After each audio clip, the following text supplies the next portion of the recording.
The Sisters Brothers is directed by Jacques and stars Joaquin Phoenix and John C. Reilly as the Sisters Brothers, a pair of sibling assassins working for a powerful man called the Commodore.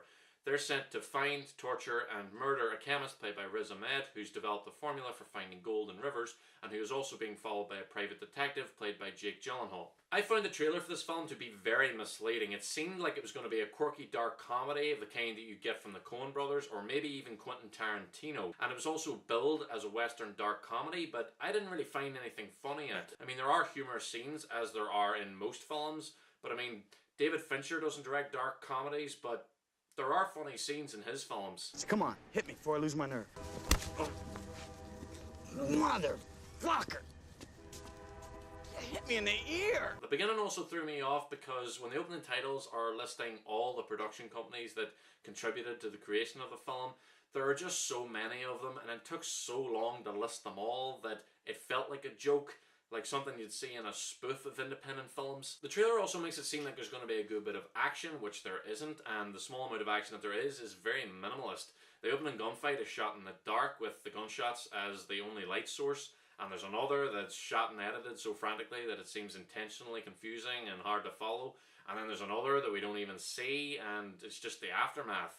These are all good choices for the type of film this is, but the type of film this is not the type of film that I was expecting given that trailer. It's quite a slow, character-driven film with a very real and gritty atmosphere. The world feels very lived in. There's always a lot of period-specific things going on in the backgrounds of shots, and the amount of work that went into the production design is never shown off in long or establishing shots. The camera just focuses on the characters, which makes it feel all the more real, and the establishment of the setting feel like an effortless success. We get to explore the harsh realities of living rough in the Old West with the dirt and the disease and the injuries, and at one point we even get to watch a less than sanitary operation which had the people in the audience behind me groaning. The sound of the gunshots always stood out to me as well, very loud, very echoey, kind of like fireworks. I really like that. During the first half of the film I wasn't sure how I felt about it or how I was supposed to feel about these characters, but as it went on, and especially once the four central characters come together for the first time, I did start to get into it, and I had a more solid understanding of the type of story this was.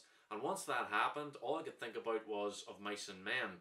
It's two men bound together by circumstance and obligation. One's more sensible than the other, and he longs for a simple and carefree life, but the other's nature will always get in the way and just spoil any opportunity for progress. John C. Reilly plays the sensible, forward-looking older brother who's been compelled into this violent way of life by his alcoholic and volatile younger brother played by Phoenix. Reilly fantasizes about getting out of the life, and his openness to advancements like toothbrushes and flushing toilets emphasizes his forward-thinking nature, whereas Phoenix is never present during these scenes and seems perfectly fine with his violent way of life.